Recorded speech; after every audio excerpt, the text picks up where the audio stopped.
connect yourself. Get connected. And what I mean by getting connected is get a sponsor, work the program, go to meetings, stay away from people, places, and things. Connect yourself. Use that sponsor. Let him guide you. Let him guide your life.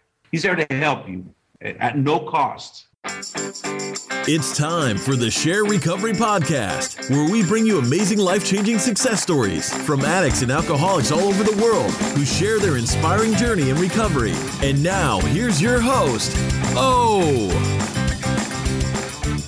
On today's episode of the Share Podcast, Luis, now with 10 years clean, takes us through the criminal life of drugs and gangs in Oakland, California. Luis was raised by his grandmother in Costa Rica and as a teenager moved to California to live with his mom. It was there that he met his father for the first time. His father was in and out of prison and was very abusive to his mother. He had no positive role models as the majority of his family was either in gangs or on drugs. In high school, racial segregation was also very prevalent. The blacks with the blacks, the whites with the whites, the Latinos with the Latinos. So Luis gravitated towards the Mexican gangs. By the age of 16, Luis was addicted to crack and ended up in the streets robbing, stealing, dealing drugs, whatever it took to survive. After Luis gave some drugs to his sister that ultimately led to her drug overdose, Luis goes on a run that would last him 11 months until his family intervenes and gets him back to Costa Rica and into rehab.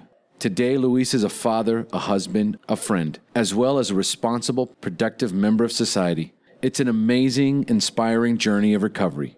Join us now.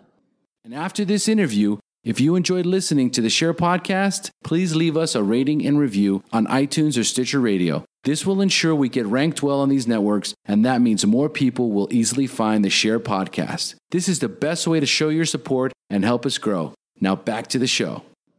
Hi, Luis. Thanks for joining us. Hey, Omar. How's it going, buddy? It's great being here. Oh, man, I'm excited, brother. How you feeling? I'm doing real good, man. I'm doing great, man. Can't wait to get started. So, Luis, Let's dive right in here. Tell us about how your life is today, your hobbies, what you do for a living. Take us into your normal daily routine, including recovery. Okay, basically, my hobbies are like, I like to barbecue a lot, but, I'm a busy man, so I barbecue once a month. I like watching movies with my wife. I like going to the beach whenever I can, I like watching sports, especially football, basketball, MMA. I like watching a little baseball when the San Francisco Giants are playing. I'm from the Bay Area, so you got to love the Giants. Of course. I'm from California, baby. Basically, what I do is I'm a hardworking man. I go to work, take care of my family. I'm very connected with Narcotics Anonymous. I go to meetings on a regular basis, talk to my sponsor, work with my sponsees. That's basically what I do. That's a busy life, man. It's a wonderful I'm a busy life. Man. That's wonderful. It is. So how much clean time do you have, Luis, and when's your anniversary? I just celebrated 10 years 2 days ago, July 28th. My clean date is July 28th, 2005. Well, congratulations, brother. I was there for your meeting, and it was very touching and moving, and we all love you very much, man. So it's all good. It was a powerful meeting, man. Yeah, and I'm just grateful to my higher power, and like I said, and Narcotics Anonymous for the life that's given me. So, Luis, how old were you the first time you drank or used drugs, and more importantly, how did they make you feel? Well, the first time I ever drank, I was 10 years old. It was Christmas. I come from a long line of family of addicts. And my elders, uncles and cousins used to get together for holidays, and they go on 2-3 days and nonstop drinking, men. So I figured, hey, I'm 10 years old and they're letting me drink, so I might as well drink. And I drank so much that I got real sick for a couple of days. I puked, I got real sick, and one led to another. And when I turned 13 years old, that's when I started smoking weed, and from weed it went on to the acid, and it, the story. Oh yeah. All right. Well, you're all warmed up, Luis, so I'm going to turn this show over to you, man. It's time for you to share your story, the battle against drugs and alcohol, the wreckage it caused in your life, when you hit rock bottom, and finally your journey into recovery up until today. So, Luis, take it away. Thank you, Omar. My name is Luis, and I am a grateful recovering addict. And when I mean grateful, I mean grateful. You know, I'm grateful to Narcotics Anonymous. I'm grateful for my higher power. I'm grateful for the life that I have today. You know, and I'm the oldest out of 6 brothers and sisters. There's 5 of us now. I lost a sister to the disease of addiction. I was born in 1969, August 28, 1969, in San Jose, Costa Rica. Okay. I grew up in a very, very poor family, very dysfunctional family. You know, a lot of chaos, a lot of addiction, a lot of mayhem.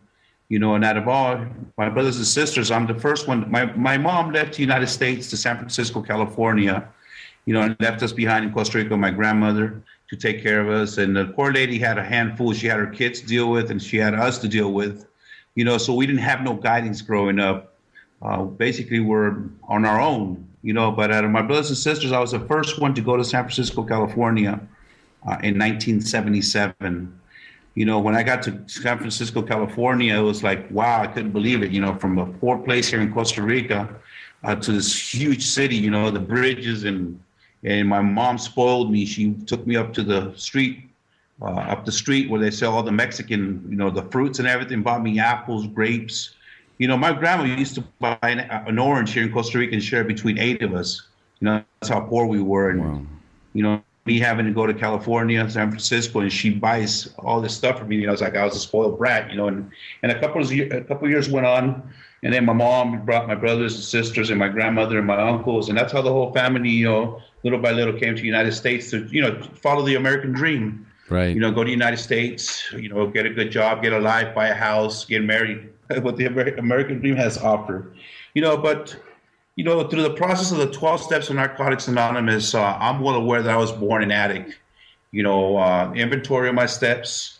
You know, I wrote about my childhood, man, and I did a lot of stuff during my childhood that normal kids do not do. You know, the apple doesn't fall far from the tree. I come from my father. He was a heroin addict for many years, did a lot of time in prison, in and out of the institutions in California, St. Quentin, Folsom, Soledad, you name it. My dad's been there, done that. You know, my mom as well, too, very dysfunctional. I grew up in a drug family. You know, when I was 11 years old, I met my real father. When I met my real father, I didn't know I had a real father. I thought my real father was my stepdad here in Costa Rica. So when my mom told me, listen, this guy that you thought that was your father since you were, you know, a little kid, it's not your real father. I'm going to go introduce you to your real father. So when I met him, I didn't like the guy, you know, because now that, you know, there's this guy in my mom's life. Now my mom's, you know, leaving the house, you know, staying away for 2-3 days. She'll come home beat up from head to toe, black and blue from my dad beating on her, man. So I really disliked the guy. He tried real hard to, you know, to win me over, you know, by buying me a bicycle and taking me places. But I just couldn't stand the guy, you know, and he's always in and out of prison, you know, beating my mom, doing robberies and stuff like that. And now that my mom's, you know, gone a lot of times, being raised by my aunt, my grandmother, you know, and I grew up in a real bad neighborhood in San Francisco called the Mission District. You know, a block. I was raised between 23rd and 24th in Alabama, and right up the street was all the lowriders, all the gangbangers, you name it. So that way, you know, growing up in a city like in a place like that with dysfunctional schools, I went to schools where all, you know, ghetto schools. A lot of racism, you know, the blacks with the blacks, whites with the whites, browns with the browns, Asians with the Asians. So, you know, I hung out with the browns, you know, the Latinos. And that's when I started, you know, getting into gangs and doing dysfunctional things. You know, at the age of 13 years old, that's when I started smoking marijuana. And after I started smoking marijuana, it wasn't enough for me. Then it led to another. And then that's when I started doing a lot of acid, mushrooms. It's funny because I've always felt out of place growing up. I never felt part of anything.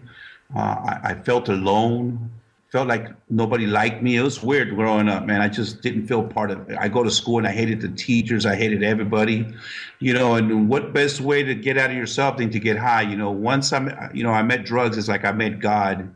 That's where my addiction, you know, really took off, growing up in the Mission District at an early age. Growing up was tough, man. You know, I started going out with gangs as a youngster, you know, getting crazy, doing stupid things, you know, hurting people, you know, using a lot of drugs, stealing things. You know, my grandma tried to do geographical changes. You know, there was a time when she moved to Lake Tahoe to get my brothers and sisters away from the, you know, the hood, you know, and then try to do the right thing. But, You could take somebody at the hood, but you can't take the hood out of the person, you know. Yeah, we moved to Tahoe, you know, and it's the same story. I didn't fit in, you know. The kids, you know, it was all white kids, and they called me a greaser and a spick, and, you know, and I just hated it, man. And what I did was drugs, a lot of drugs, man. Hang out with the druggies, hang out with the drug addicts. I didn't want to feel life. I didn't want to feel anything. I started smoking crack young, man, 16 years old. You know, and crack took me to a lot of dark places. It took me to the streets, lived in the streets for a long time. You know, I went through all my stages of stealing, man. I stealing from the stores, bicycles, storages, you know, Safeways, grabbing all kinds of clothes and running out the stores, you know, just to get high, you know, and mugging people, you name it. I've been there, done that. You know, that's where my addiction took me, man, because I couldn't work. I couldn't hold a job, you know, because every time I get a job, I get fired. What brought me to recovery was I've been in homeless shelters, and you know, I've been court ordered to go to AA meetings and NA meetings.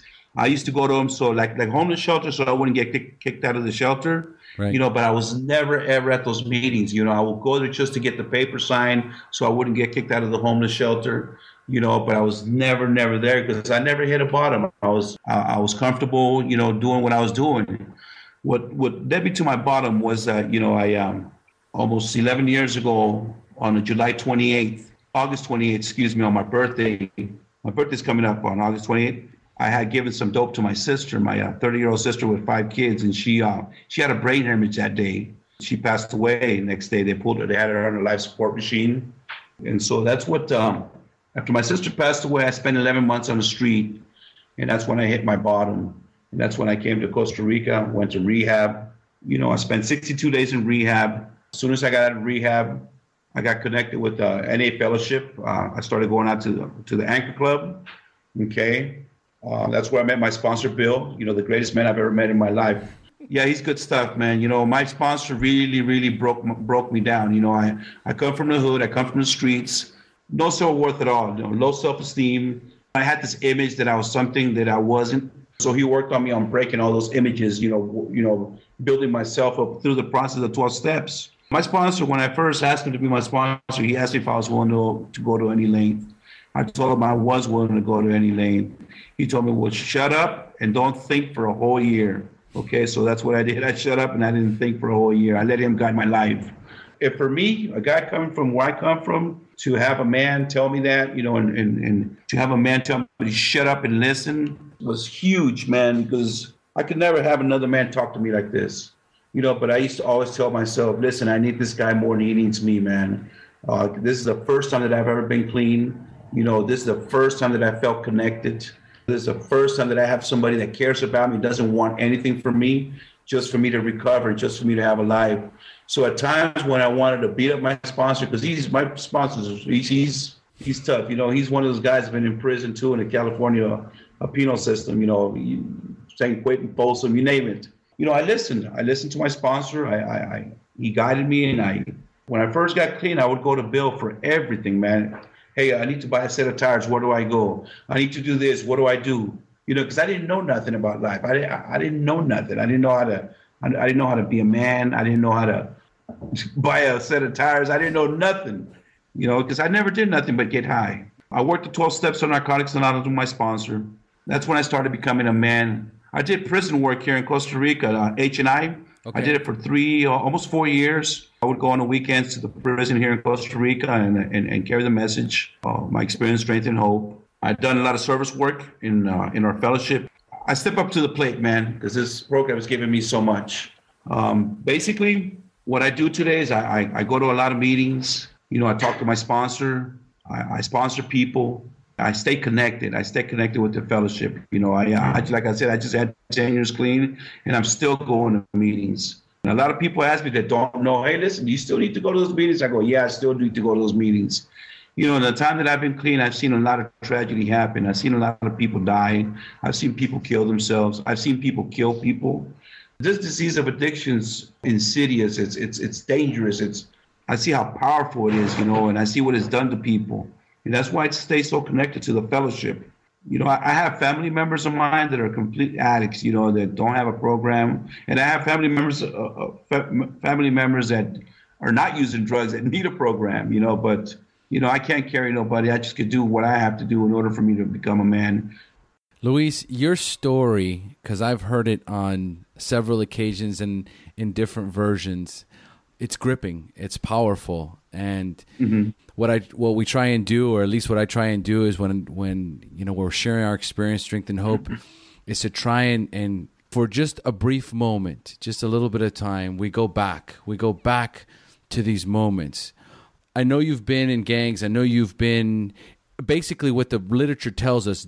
Jails, institutions, and death, the disease of addiction will ultimately take us to one or all of these places if we do not find recovery. Now, did you yourself spend time in prison?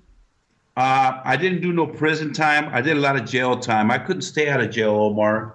Addiction had me doing a lot of things, like stealing and stuff like that. So I was always in and out of county. I've been locked up like 15 times, 3 months here, 4 months there. There was a time where I just could not stay out. I'll get out, I'll be out for a day or two, and I'll go back in. I get out for 2 weeks, a month, and I'll go right back in. It's just like a revolving door. That's where my addiction's taking me. Can you tell us a little bit there towards the end, before you gave those drugs to your sister? What place were you in? What kind of things were going on in that particular time in your life? Right before you handed those drugs to her? Well, basically, before that happened, I was hanging around with some real bad people, gangbangers over there from California, and I was living with some real bad people.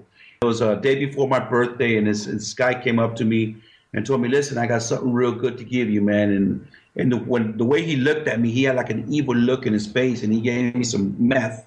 And, next day I went over to my sister. She was sleeping. I woke her up and I told her, "Hey, listen, it's my birthday today. I want to come by and visit you."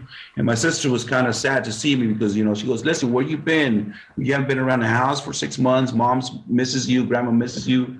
They want to see you. Why don't you give them a call?" And she asked me if I had something. So I pulled out a little bit, left her a little quarter gram of meth, and she shot it up, and, she had a brain hemorrhage. Her brain blew up.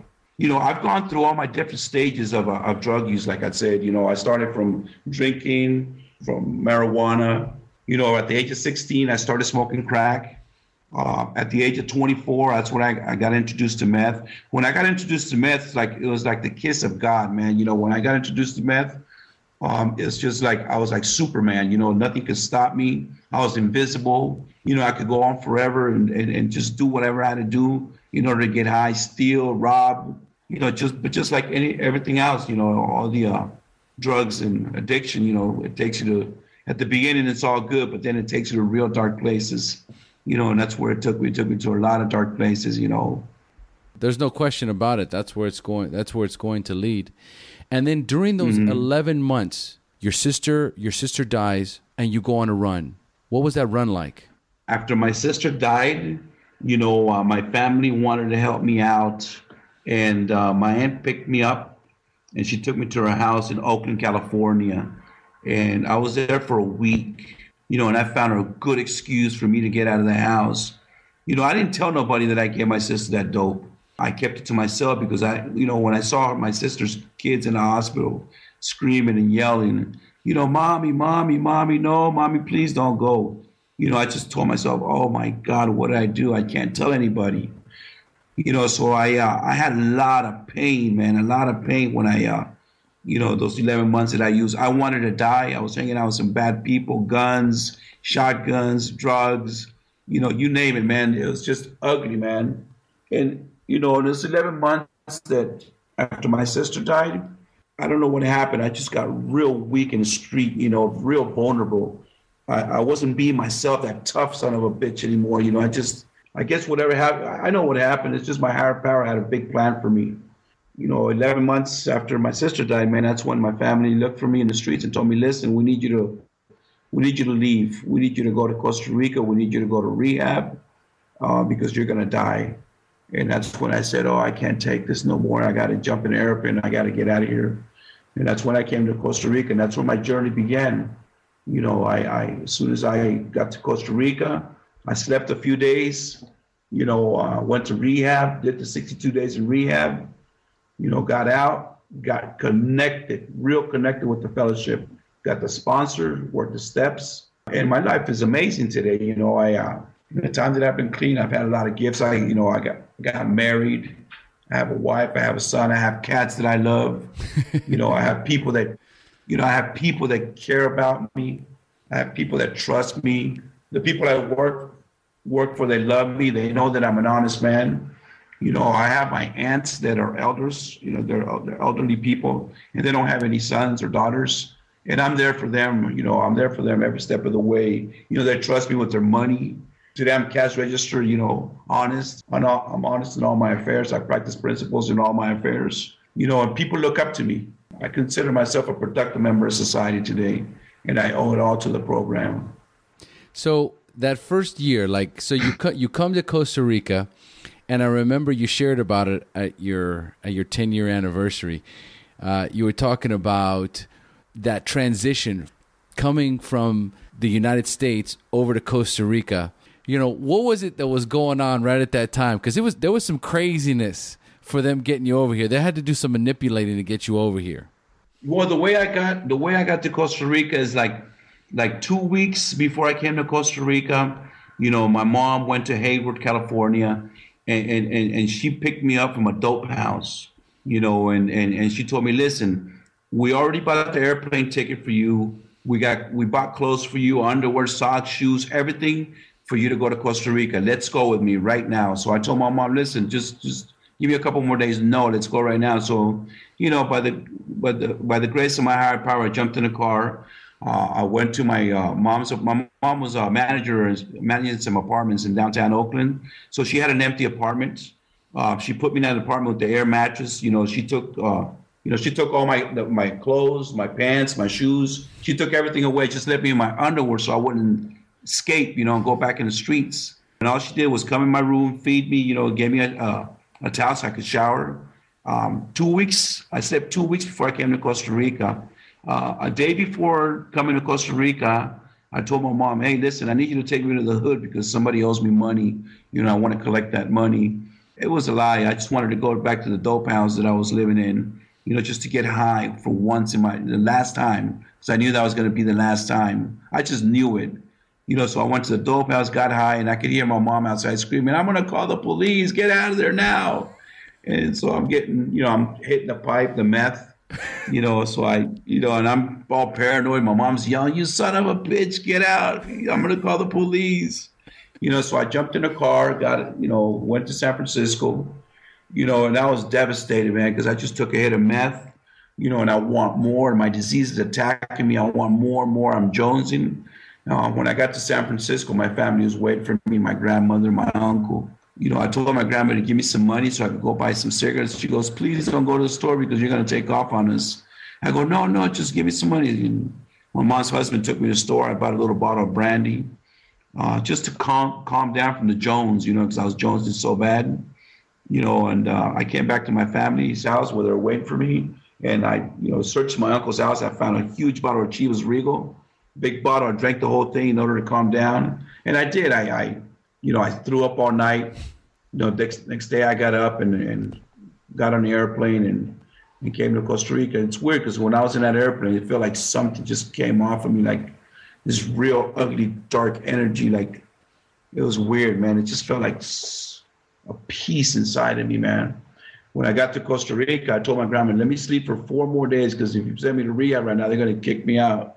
Because I'm going to be in bad mood because they're going to wake me up early. So she let me sleep for 4 days. And after, you know, I slept, I got up and I told my grandma I'm ready. And my grandma could not believe it. She cried so much.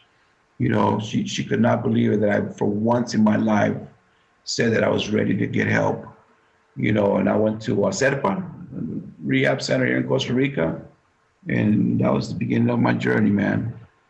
You know. I remember I was there for that beginning of your journey, Luis. It's been an amazing and beautiful journey. And I remember also, you know, once Bill became your sponsor, Bill's a hard ass, man.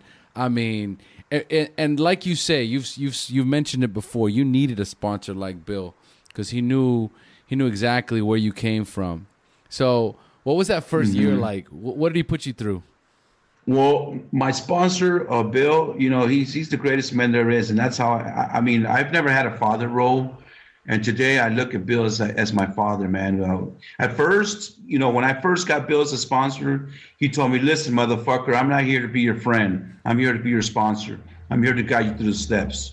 He just told me, "Listen, don't think for years. Shut the fuck up and listen." Yeah. And that's what I did, man. And sometimes he would embarrass me in front of people at the meetings. And I'll tell him, "Listen, man, you don't need to talk to me like that in front of people. You could just pull me to the side and, oh, poor baby, I'm hurting your feelings." Now, you don't have no feelings. When you're in the streets, people are doing worse things to you and you weren't complaining about it. Just shut up. My sponsor, Bill, my first year of recovery, we would get together with it. We would get together every Wednesday, and he would take me to his little Italian restaurant downtown San Jose after getting out of the Anchor Club, and to go over step work. And and I used to say, Jesus, I can't believe I have this man that I don't even know that takes his time to take me out and buy my lunch to go over step work. Bill's a tough man. You have to be real surrendered to work with him as a sponsee, because he'll break you. And if you're not surrendered enough, you're not going to deal with it, man, because he's a ball buster, and I know. And there's times where, there's times that I wanted to get mad at him. I wanted to lash out. I wanted to punch him.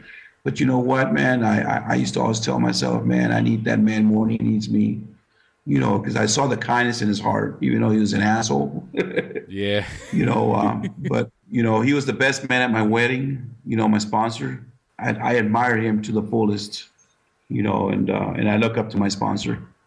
You also had a bunch of jewelry on, man. What was that all about? Oh, when I first got clean, I used to dress like a gangbanger from California. I had a 50-cent watch, 50-cent bracelet, a 50-cent chain. And my sponsor told me, "Listen, man, you need to get rid of that nasty shit, and give it to somebody you don't like." You know what? I did exactly what he told me, man. I took the gold off, took the chains off, and gave it all away, man. And little by little, I started getting rid of the clothes. I have a goatee, right? So he made me shave my goatee for a couple of years. And I'll tell him, why? What is the goatee? He goes, it's your image. We need to break your image. And at the time I didn't understand, but today I do understand where he's coming from. Military style. Yeah. Recovery for me, I stopped smoking. I've had like over 6 years without a cigarette. Wonderful. It's just amazing what recovery has done for me. It is. I've watched you transform over these 10 years, Luis, and coming in and sharing your experience, strength, and hope, and coming from where you came from. It was terrifying for the rest of us in there, because for those of you listening, you can't see Luis. Luis is not a small man. Luis is big and he's loud. And when he first came in, he was talking about like hearing voices and all kinds of like real crazy shit.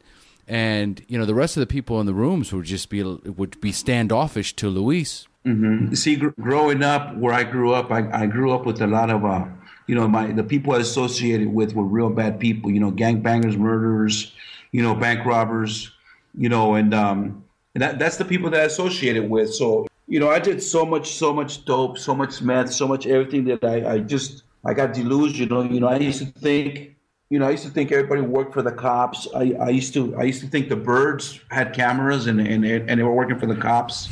There was an incident once where it breaks my heart to just think about it. I woke my grandmother like at 3 a.m. with the machete in my hand. And I told her, "Listen, Grandma, I hope you're not working with those guys, okay?" She goes, "Babe, what are you talking about? What guys are you talking about?" She goes, I told her, "You know who I'm talking about." I even thought my grandma was working with the police. Oh my God, I would go to put gas in a car, thinking people were watching me. I was fist fighting with everybody. I just got real crazy, man. Just paranoid, man. I couldn't hold a job. I would have good jobs in California as a carpenter in a carpenter's union, laying tile, and I could never hold a job, man. I make good money, and all my money went for dope. Never went to school. Just lived the life of a thug, man, all my life. and I couldn't even be a good thug. I was just straight dope fiend. I consider myself a dope fiend. I tried to sell drugs, couldn't even do that right. I'll buy something and, I try to make some money out of it, and I end up owing the dealer, can't even do that right. You smoke it all. I smoke it all and then be hiding out paranoid. Oh, man. So Luis, after all that insanity that goes on in your life, and then you make that first year in recovery, that's when the clarity started, right? That's when you started really. That's when the program really took a turn for you, and you started sponsors. Tell us a little bit about how you work your program and the guys you work with now. Basically, after I had a year clean, I don't know what happened. Well, I know what happened. It was my higher power, and it's the program that I was working. All of a sudden, I stopped getting the urges of being back in California. I stopped getting urges of, it'd be nice to, have a nice bowl full of meth, or to be nice to go out and have a drink. After I had a year clean, that's when I first started going out with the fellas from the fellowship. Go out to eat. I didn't want to go nowhere. I just wanted to, go to work and come home and go out. My sponsor, I was scared to go out. And after a year clean, that's when I started feeling my higher power in the program that I've been working in my life. My higher power took that wanting to be there, and be in hell, And today, I the other day, my sister and my wife were talking about cacique. It's one of the liquors they have here in Costa Rica. And just by them talking, my sister was asking my wife, what does cacique taste like? And just by them conversing about cacique, it got me sick to my stomach. I'm clean 10 years, but I just hate drugs. I hate alcohol. I don't get no urges to use anything, I do have a lot of nightmares all the time. It's just the past is always in my nightmares, man. I always dream about, the drugs, the people, the surroundings that I was living, man. There's days that I wake up and it's like, I woke up and it's like it was so real, and sometimes it takes me a few hours just to snap out of it. I have dreams that I relapse. Oh my God, that's one of my worst fears is to relapse. Knowing that I could relapse, and the reason I stay so connected is because I've seen people with 20-some years clean, with long clean time, that have relapsed because they got disconnected. The worst fear in my life is to relapse, because I know if I relapse, I don't have another run in me. I'm gonna die. I'm gonna be strung out, or I'm gonna end up in prison. But that first year of recovery, man, working that program with my sponsor, being willing to go to any length was very important. And when I do what I do today, when somebody asks me to sponsor them, the first thing I ask them, listen, are you willing to go to any lengths? If you want to go to any lengths, I'll be more than glad to be your sponsor. And they usually say, yeah, I'm willing to go to any length. Okay, are you sure about that? Think about it.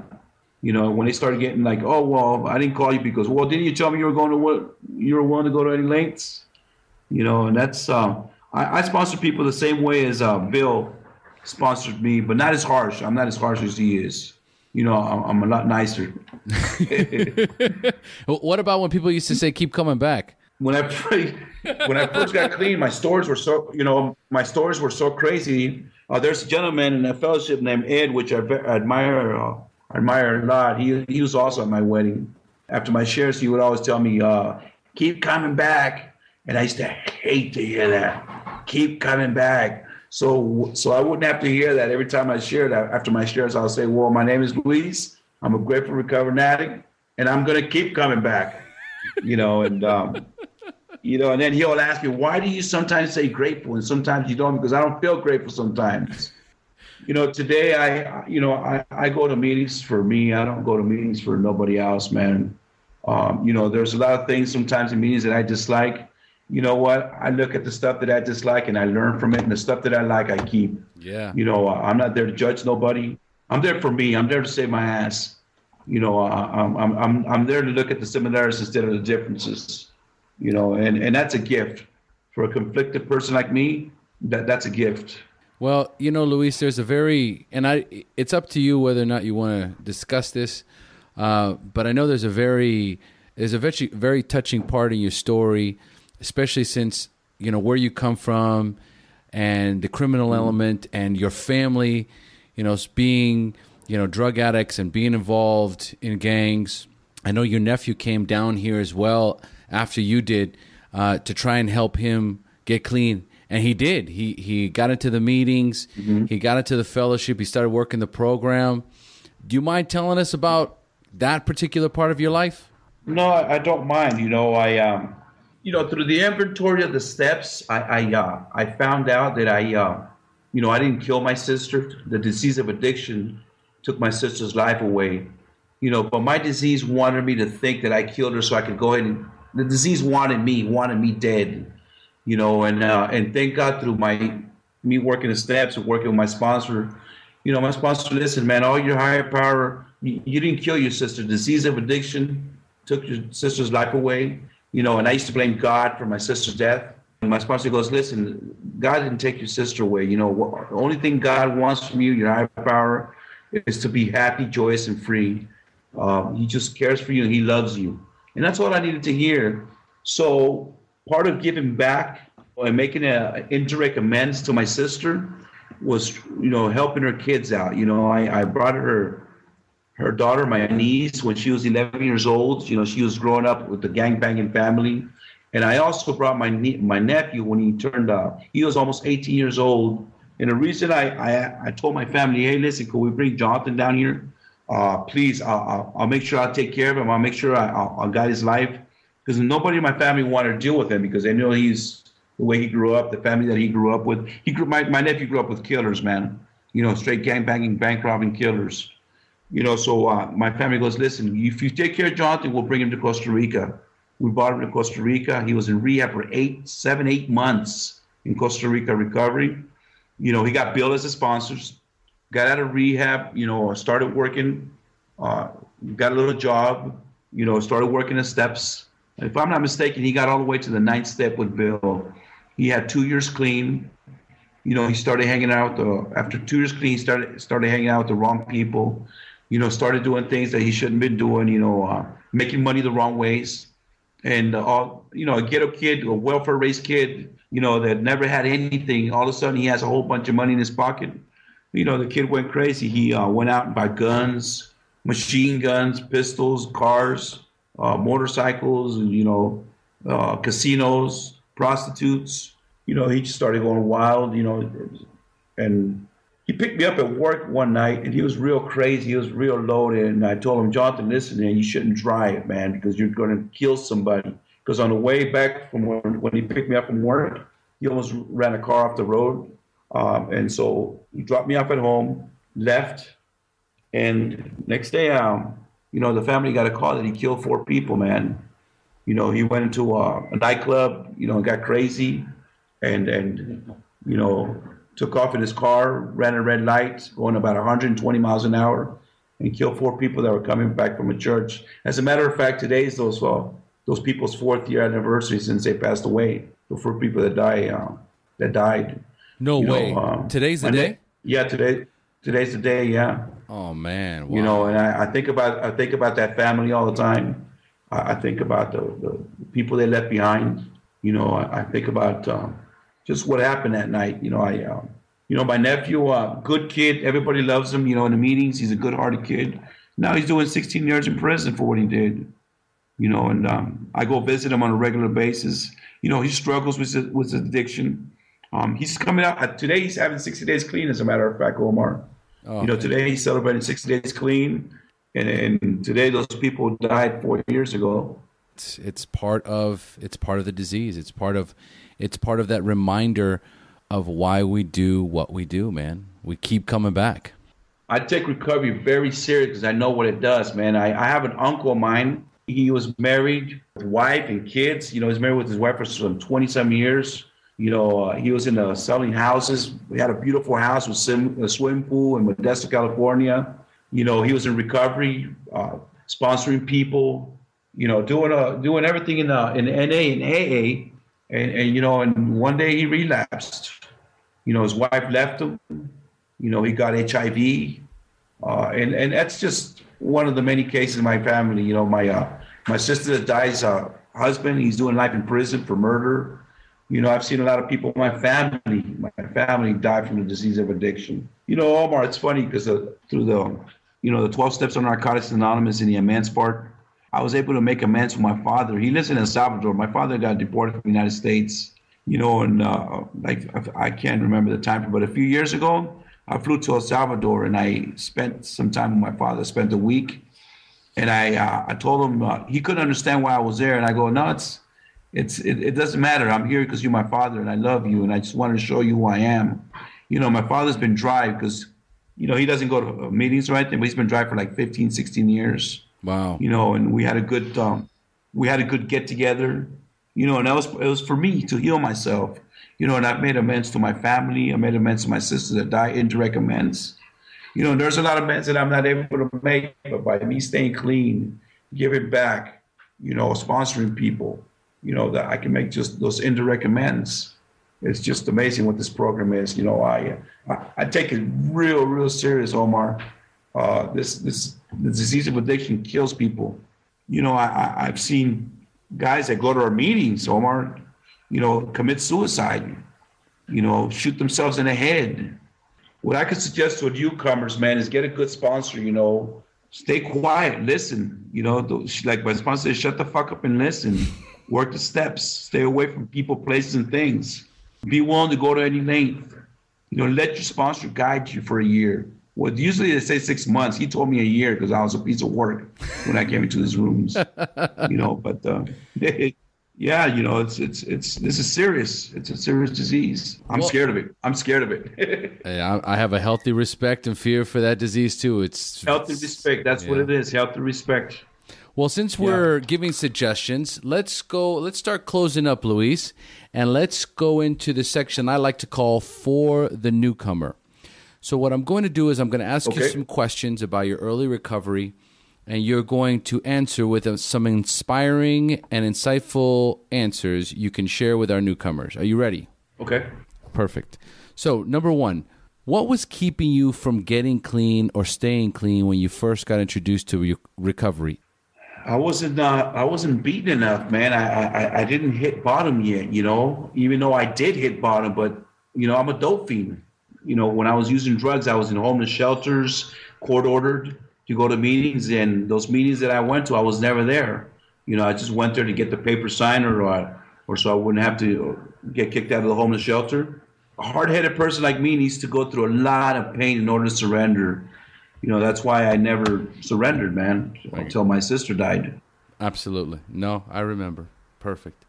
So number two, at what point did you have a spiritual awakening, that aha moment in recovery when you accepted that you were powerless over drugs and alcohol and for the first time had developed the hope that you could recover? I think after a year clean, and working the steps, I had that spiritual awakening where, where I could say that I feel comfortable in my own shoes, in my own skin, where I could feel comfortable in going out with the fellowship, with the fellas in the fellowship and go out and to eat, and being able to go places and not worry about me picking up a drink or anything. It happened after a year being clean, where that fear that I had inside of me about life, about work, about, relapsing, it went away. And that's, and I know why it went away, because I worked the program. I worked the program to the fullest. I got out of rehab and connected immediately, man. My first year of recovery, I would go to 2 meetings every day, man. A noon meeting, night meeting. So that's when I had that spiritual awakening, that I finally feel comfortable, man. I finally feel like I'm home. I don't feel scared anymore. I don't feel fear. I don't, even though I'm still a fearful person. I still got a lot of fears inside of me, but I have tools today to beat that. Absolutely. Yes. I know exactly how you feel. I've been there. It's a beautiful thing. Mm-hmm. So, number 3, do you have a favorite book that you would recommend to a newcomer that you read in early recovery? What I could recommend to a newcomer is to get the It Works Out Why basic text, and basically the pamphlets that we have at the meetings. I grabbed all those and I read them, and So that's what I recommend for a newcomer to get the It Works Out and Why in the basic text, and just any literature, recovery literature. Yep, absolutely. Fill that mind with recovery. Those IPs. Fill the mind with recovery. Yeah, and those IPs are free for the taking, so just go ahead and grab one, or grab them all. Oh, yeah, the IPs are free for the taking, yep. All right, and number 4, what is the best suggestion you have ever received? Shut the fuck up and listen. Don't think for a year. By Bill. By Bill.